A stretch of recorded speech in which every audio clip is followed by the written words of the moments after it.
If you're starting a personal brand or have a company that is not fully utilizing video, I'm going to blow you away with this stat right here. 78% of people say they'd most like to learn about a product or service by watching a video, and that's according to marketing research. Compare that to 9% of people who want just text posts, all right?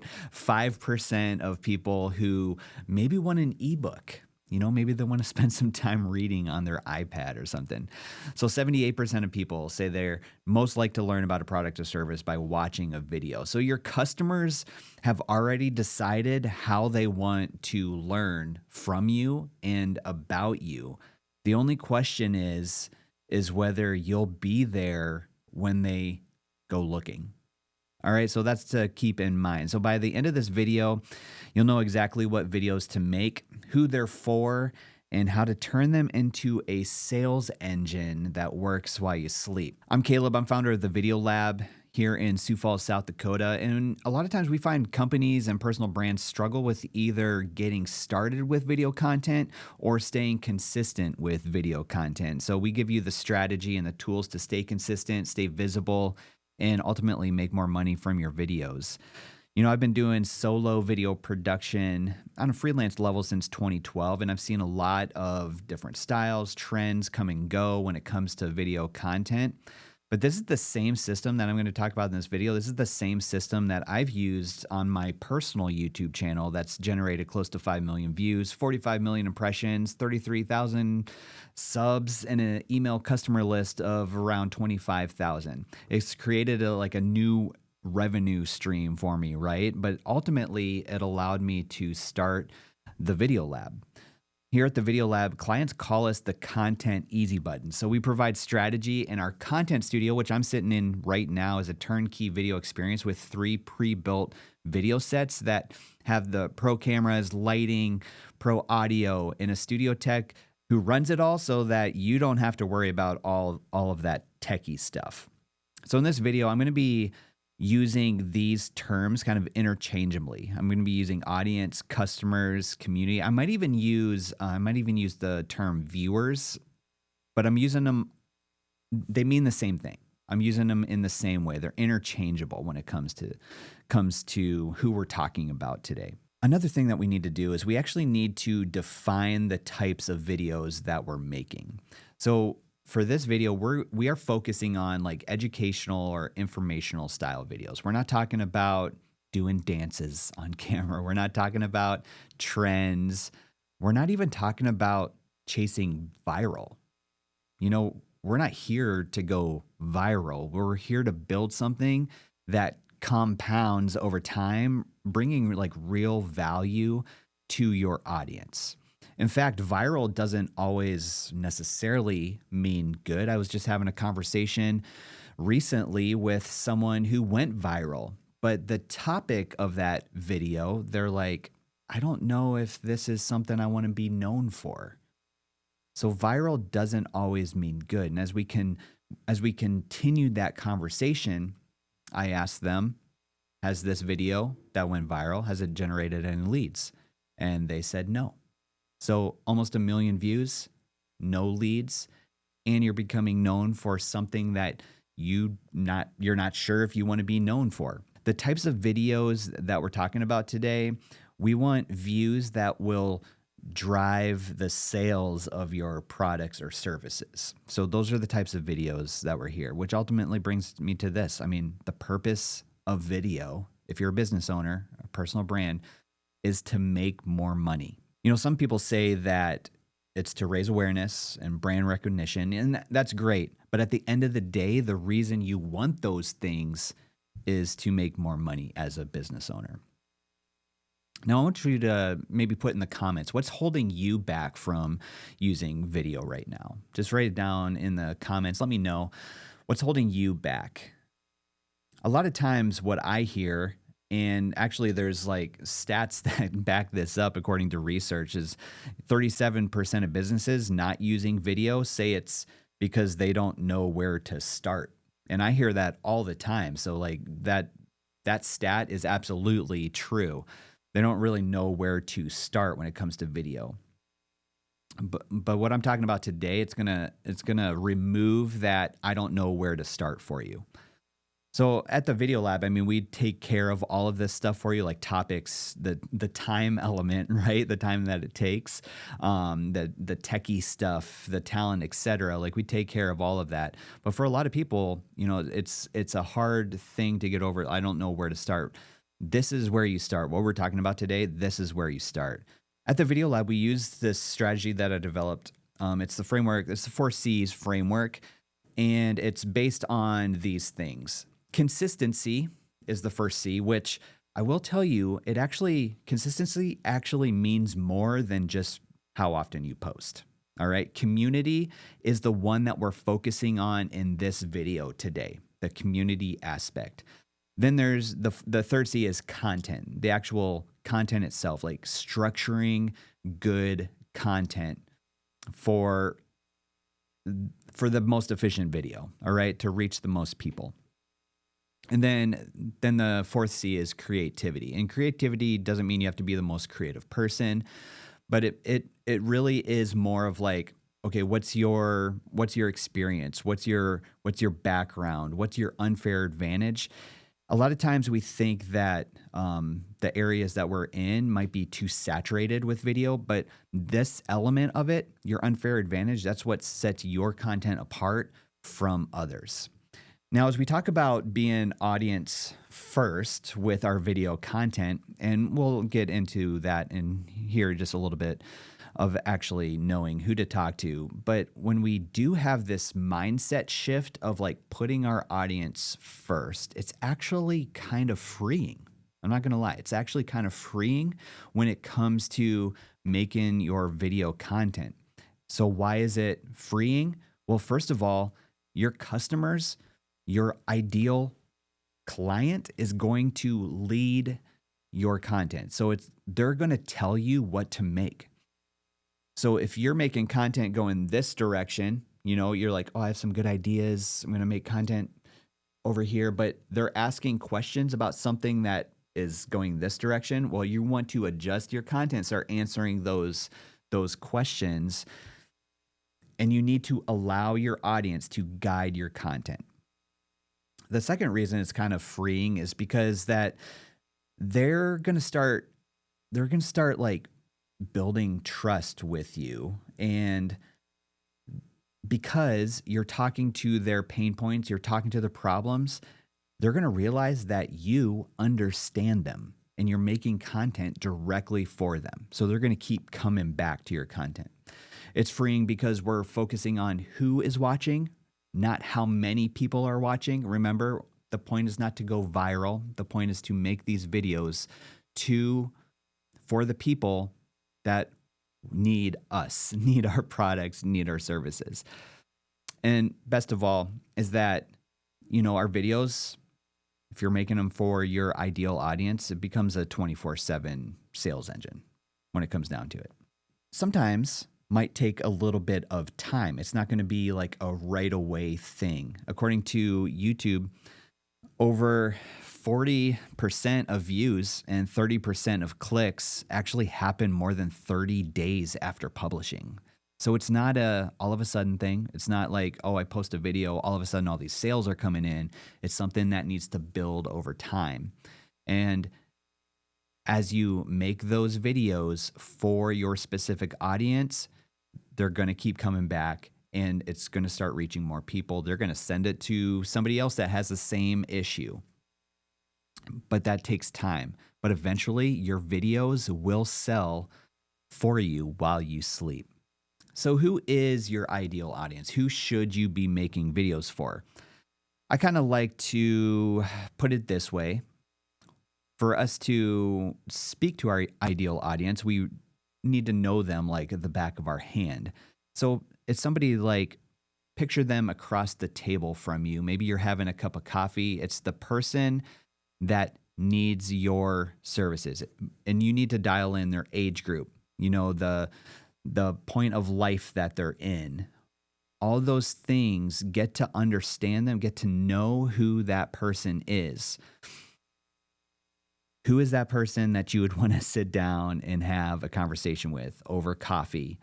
and somebody that needs your services that you could just tell them all about it? Who is that one person? And one of the things that we need to keep in consideration as well is like, we need to be using the language that they're speaking. Like, we're not using industry jargon in our videos. We need to understand them and speak at a level that they understand. They're not in it on a daily basis like you are. So we use phrasing and wording that is easy for them to understand. I think a lot of times we worry about what other people in our industry think. And I think this is kind of where imposter syndrome comes in a little bit. But we need to remember, we're not making videos for other people in our industry. We're making the videos for the person sitting across the table from us. So we need to speak on 1 to 3 customer relevant topics over and over and over and over and over, so that those videos, they keep that momentum keeps building as you put those videos out and they're reaching the right people. So you're sitting across the table with somebody having coffee. What are 1 to 3 things that you could talk to them about over and over and over as they bring up their pain points and problems or whatever stage of life that they're in that you can help solve? So now that we kind of have our ideal audience dialed in, where are we actually putting these videos? We're going to use YouTube as our home base. YouTube should be the knowledge library for your ideal customer. YouTube should be the knowledge library for your ideal customer. A lot of times companies and businesses, they're just tossing their brand story up on YouTube, or they're putting the ads that they run, they'll just like slap those on YouTube that nobody watches, right? But we want to change that from a dumping ground to a knowledge library. So let me know in the comments, how many of you have actually like searched for something on YouTube before you actually made a purchase? Or maybe have you searched for something on Google and it's provided YouTube videos as the search result?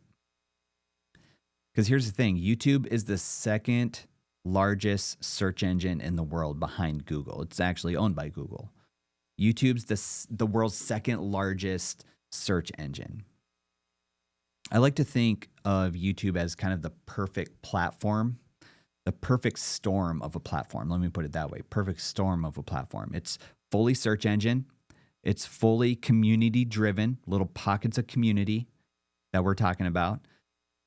But it's also fully video. So we're not competing with text posts. We're not competing with carousels or stories or anything like that. It's fully video. And it's not just a feed. It's the search engine. All right. People arrive there with intent on YouTube. They're looking for answers. And that right there, right off the bat, that's already warm traffic to your products or services. That's already warm traffic to you. 87% of people bought after seeing a brand on YouTube. These are wild stats. 80% feel more confident buying there than on social media. And 98% are more likely to trust a recommendation from YouTube.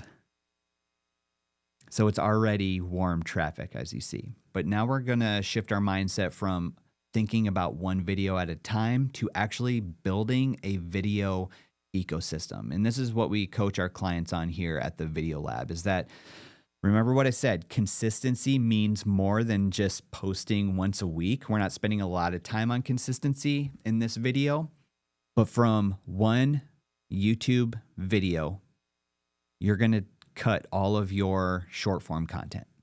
And so then you have your short form content that are kind of like your billboards. They're kind of like bringing more awareness. You're going to post those on some of the other platforms. Depending on where your audience hangs out, you're going to post those short form clips on that platform, whether it's LinkedIn, Instagram, I mean, maybe Facebook, possibly TikTok, but those short form pieces, vertical short form pieces, are going to be posted to those other platforms. But then we also take the transcript of your video and we turn that into a blog post. We turn that into a newsletter, into an infographic, into carousels. So then you do have those other style posts that you can put on some of those other platforms. And then we take some text and we create all of the captions for your social media posts as well. So what you see happening is from one video a week, you're posting every day. One long form video a week, 4 videos a month, you're posting every single day. And then you see how this kind of starts compounding, right? I'm using that word a lot, compounding and building momentum. So you're talking about the same things over and over and over for your audience, not for other people, not for your mom, not for your sister, not for other people in your industry, but for your ideal customer. All right, now that we have the ecosystem built, what types of videos should we actually make for our ideal audience that we determined who they were just a little bit ago? What type of videos should we actually make?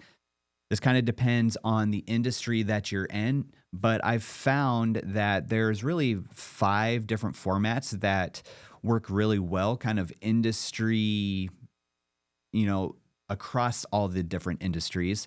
These different formats work really well. The first one, people don't like making mistakes in life. And so if you can help them avoid mistakes, those are the types of videos that you should make. Helpful lists. And I have some specific examples I'll show here in just a sec. Helpful list videos, 7 top things, 5 best books, those types of videos. If they're asking specific questions, those are each a video. Something specific that they asked you in your comments, make that into a video.